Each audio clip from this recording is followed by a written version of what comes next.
ここは都内にある風変わりな喫茶店、角芸喫茶ハメジュン。今週も屋根裏部屋からお届け。マスター、お、普段人と接していて、この人ゲーマーかなってわからないんですが、もしかしたら格ゲーマーかもって思うことあります？自分が接している人は、ほとんどゲーマーそうですよね。マスターの周りゲーマーだらけですもんね。しかいない。逆にじゃあ音羽どうなの？なんか、はい、この人もしか格ゲーマーなんじゃないかと思うことある？ありますよ、100%。51選手のレッスン以降に会った人たちで、さすがにっていう人たち格ゲーマーです。さすがになくない？誰ださすがにあ、いらっしゃい。いらっしゃいませ。スマブラ強豪プレイヤーのお二人じゃないですか。よろしくお願いします。よろしくお願いします。今週は大乱闘スマッシュブラザーズスペシャルを大特集。1人目のお客様は初めてのご来店となるカメメ選手。さまざまなファイターを高いレベルで使いこなし、堅実な立ち回りと巧みな試合運びで国内外の大会で活躍する強豪プレイヤーです。もう一人のお客様は2回目のご来店となるプロトバナム選手。丁寧な立ち回りと攻撃時の火力の取り方に定評があり、数々の大会で優勝経験を持つトッププレイヤーです。お二人の出会いについてちょっと伺ってみたいんですよね。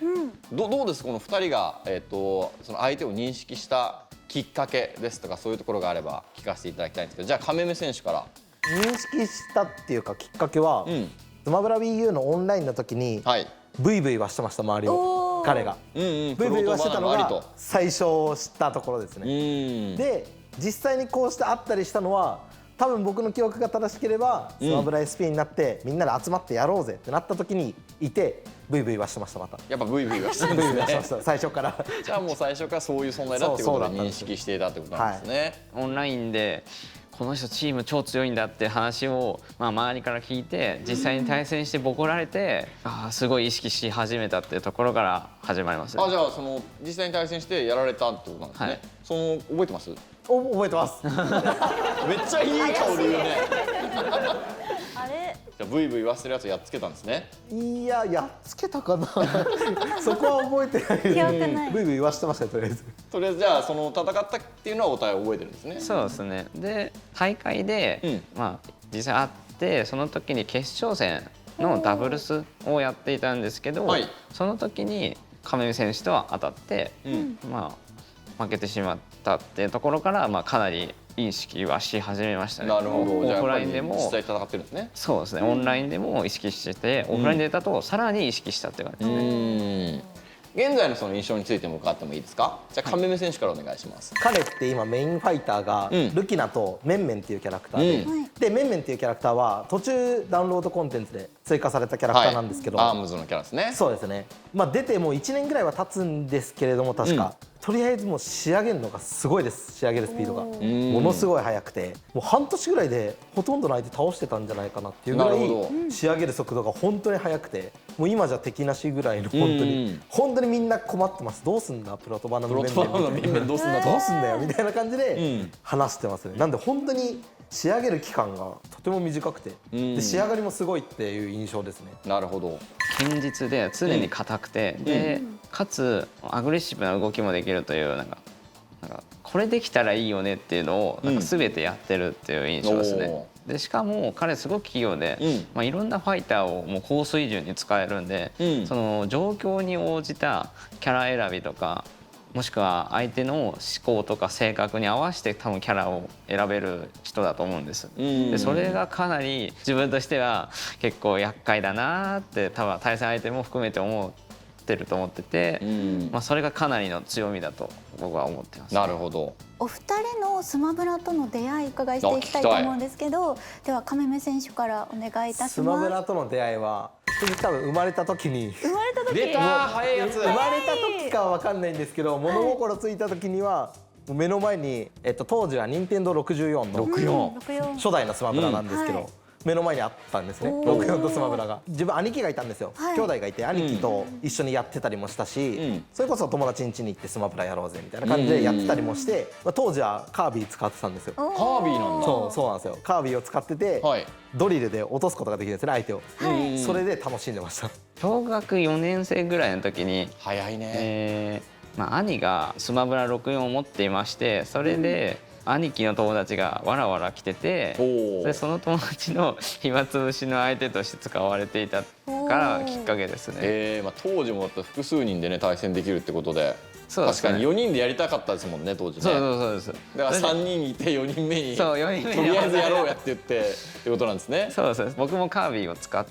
そうなんだ。同じだ。そうカービィが軽くてジャンプも復帰力も高いし、吸い込みで道連れとかもできるんで。確かにありましたね。できるんで、もうやめてくれよみたいな感じの顔させるのが好きでしたね。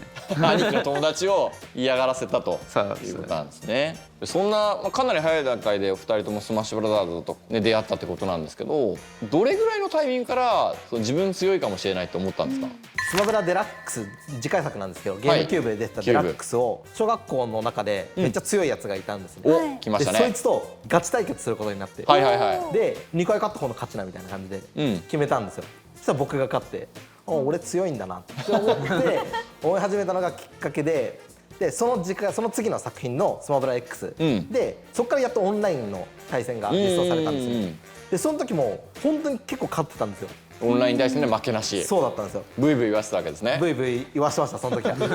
当時は言わしてて、そこでですよね、やっぱ友達じゃなくて全国の人とやってみて、それでも勝てるってなったんで、自分強いんだなっていうのが、そのオンライン対戦で知れたって感じです。じゃあ X のそうですね、X オンライン対戦がきっかけだったってことですね。スマブラデラックスで、友人の家に行った時に来た人全員ボコして、でボコした後に3対1されて、それで 1側でも勝てた時に、あれ俺ちょっと強いんじゃないかなっていう。出た3対1エピソード。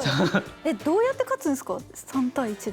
1人をなんか同時に攻撃するっていうのをやってて、1人が来た瞬間にもう1人が来るタイミングがあるんで、そのタイミングになんか攻撃を振って同時に当てるっていうのをよくやってましたね。すごい。そしてお二人にとってスマブラの魅力ってどこにあるのかというのをちょっとお伺いしたいんですけど。魅力はやっぱりキャラクターが多いところ、可愛い系もいればかっこいいクラウドとかセフィロスとかいろいろいるんですね。そういうたくさんのキャラがいるっていうのが魅力の一つでもあると思います。それと他の格闘ゲームと違って体力制ではなくてストック数なんですよね。なんでどんだけ自分が食らってもそのストックさえ落ちなければゲームが終わんないんですね。他の格闘ゲームと違うところだなと思って、そこも結構分かりやすくて魅力的かなと思ってます。空中戦と言われるその格ゲーと比べてしまうと、その格ゲーって結構空中だと機動力とかがあんまり自由が利かないんですけど、スマブラっていうゲームはかなり自由が利くゲームで、空中でさらにもう一回ジャンプを使うことができて、で技も各種あるので戦術の幅が広いんですね。でどの戦術をしても一定の強さが保たれてるってゲームがすごいなと思ってて、でキャラ数もすごい多いんで、それをちゃんと確保されてるっていう状態のゲームを作り上げるっていうのは本当にすごいなと思って。ちなみに太田さん、スマブラどうです？プレイしたことありますか？はい、もちろんあります。やっぱり小学生の時とかって放課後何するってなったらスマブラやろうはもうあるあるですよね。あれですね。あれですね、確かに。お二人みたいにブイブイは言わせてなかったんですけど、言わせてたでしょう、どうせ。お二人の動画とかこう拝見してると奥が深いなっていうのは感じます。10月のアップデートで新ファイターとしてキングダムハーツの空が参戦しました。お二人に使用してみた印象などを伺っていきます。僕実は半年前ぐらいに最後のファイター誰来るみたいな予想をしてたんですよ。みんなされてましたね。マジで空って答えてたんですよ。本当に空って答えてたし、なんなら原作も好きなんですね。なんで本当にびっくりしました。参戦ムービー見た時、結構今も使ってるんですね、空を。で今後も絶対使っていこうかなとは思ってるんですけど、感触よし、楽しいし強いしで本当に悪いところがないです、今のところ。強いんだ。僕は強いと思ってます。ソラが参戦したのすごい衝撃的でしたね。で実際ソラ使ってみて結構シンプルかなと思ってたら意外と癖がすごく強くて玄人向けだなとなんか触ってて思ったんですね。ポテンシャルとしてはかなり高くて、しかも空中技が多段技なんですよね。しかも任意に止められる技連なんですよ。携として出していけるっていう感じそうですね。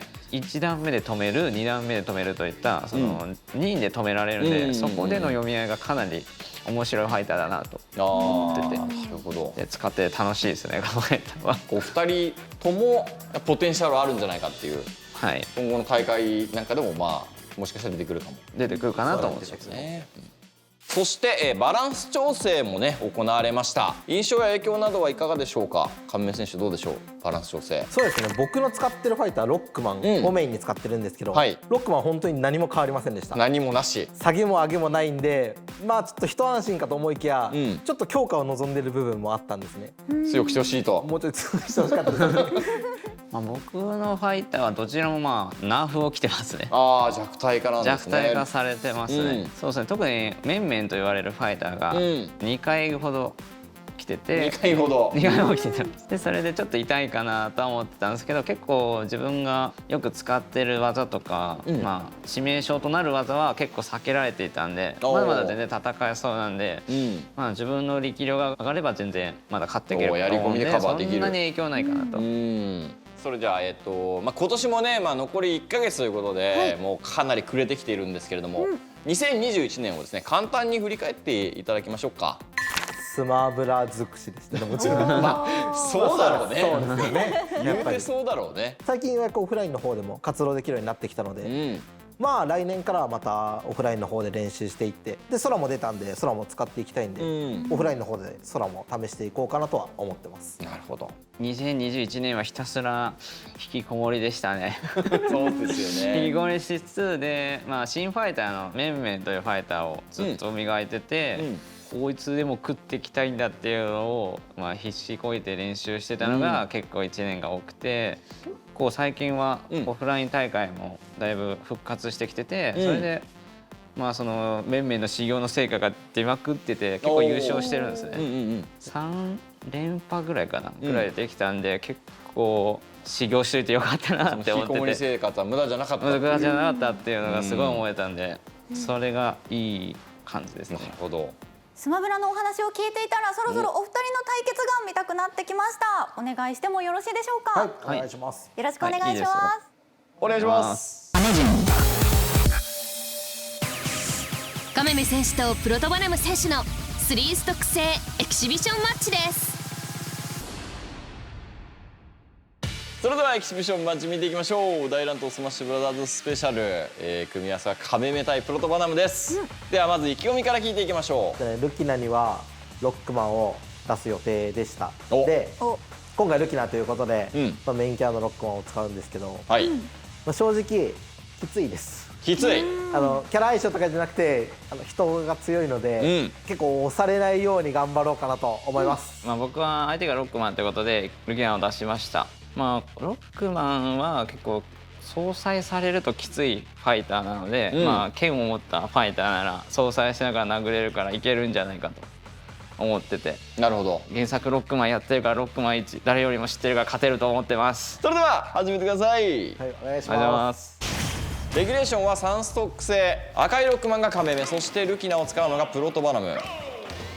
先ほどね話もあったんですけれども、ロックマンというのはかなり特殊なキャラクター、飛び道具を主体としたキャラクターですので、剣を持ったルキナに攻撃されるとその飛び道具をこう搭載されてしまって戦いづらいというところはある。さあまずは崖際、なんとか戻ってきた亀目ロックマン。しかしもうメタルブレードの必殺技をうまく使いつつ立ち回り進めていきます。そしてパーセンテージですね。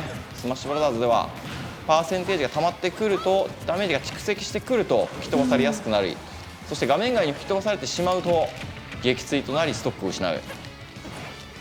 そう、パーセンテージかなり溜まってきました。さあこれ亀目大丈夫か。ここはしっかりと空中復帰の隙をついた。まずはプロトバナム、亀目のストックを1つ落としました。メタルブレードを使いつつしかしむしろプロトバナナが拾って投げる。ここうまく豆ショットからうまくつないできました。プロトバナナも 104% ということでかなりダメージは蓄積しています、このまま撃墜することができる。おっと2つドルフィンスラッシュのこの隙についてメタルブレードを投げて撃墜、ほとんどダメージを蓄積されることなくと言っているうちになんと 50%、 一気にカメメがダメージを受けている。ここは一旦リーフシールドを張ってステージの中央に持ってきました。ただまたしてもカメメが苦しい状況続いております。崖から脱出、うまくショットを使っていく。しかしここはつかみから後ろに投げていきます。またしても崖際の攻め、どうする。ドルフィン戻ってきた。しかしカメメのこの蓄積ダメージ相当なものがあるぞ。もう一度なんとか崖をつかまる。台を使っていきます。ここはシーゲルドからキャンセル。ドルフィンただなんとかまたして戻ってくるか。ここで2段目が復帰したカメメを襲う。これでストックはカメメ残り1。しかもプロトバナもほとんどダメージを受けていない状況。うまいぞ。ここはシールドをしっかり張ってつかみドルフィンで返していきます。メタルブレードを置きながら敵室に持ち込んでカメメのダメージを蓄積していく。ここはちょっと復帰を失敗してしまった。勝者プロトバナム。それでは戦いを終えての感想を伺っていきたいと思います。まずは見事勝利を果たしたプロトバナム選手。いやー嬉しいですね。結構やはり原作をやってたのがだいぶ出たかもしれないですガッツマンステージやってきますガッツマンステージのリフト本当にやばいですからねプロトバナム選手が2ストックを残してカメメ選手に勝利したこの試合、勝敗を決めたポイントを伺いました。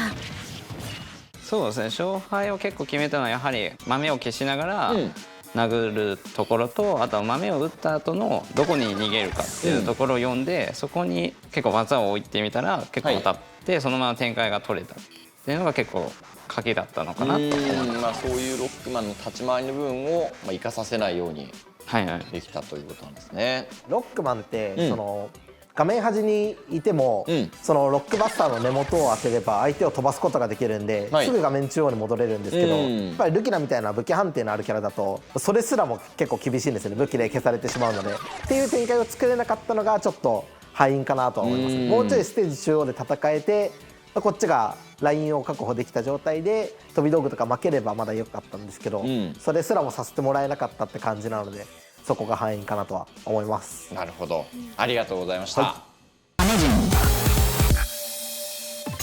初心者オトハスが格ゲーにチャレンジ、格ゲーレッスン。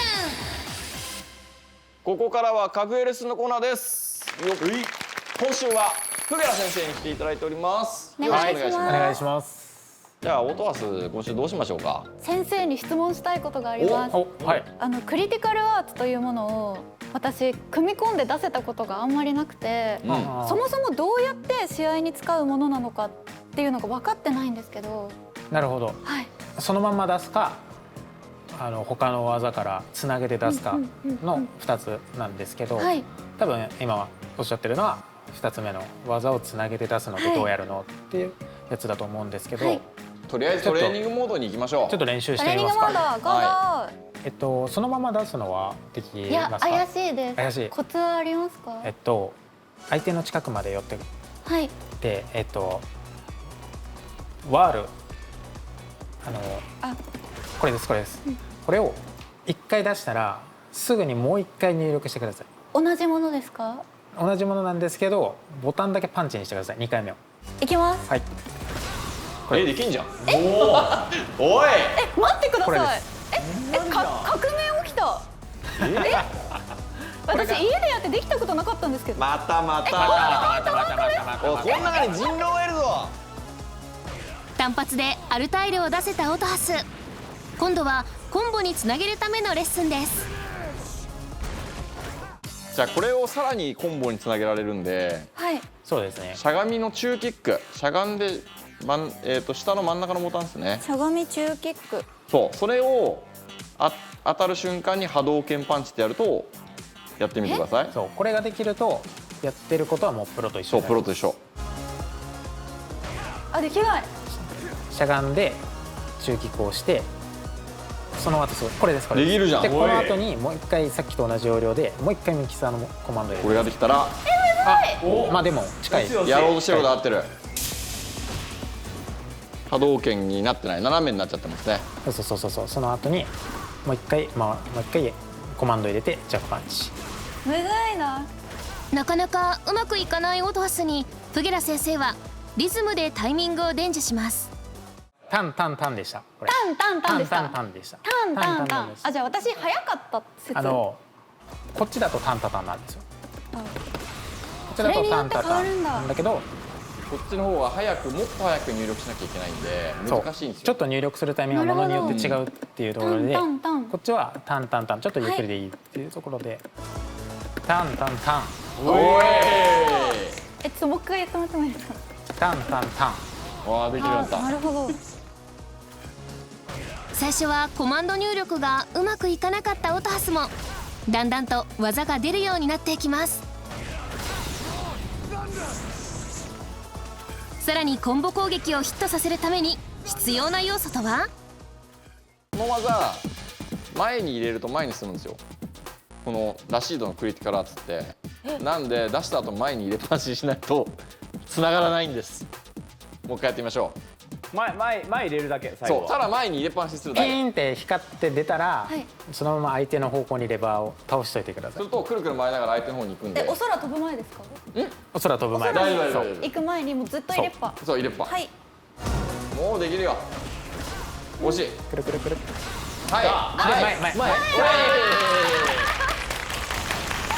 きたできた。ということで今回もやりますね実りがありましたね。ありがとうございました。ということで本日も閉店のお時間となりました。はい。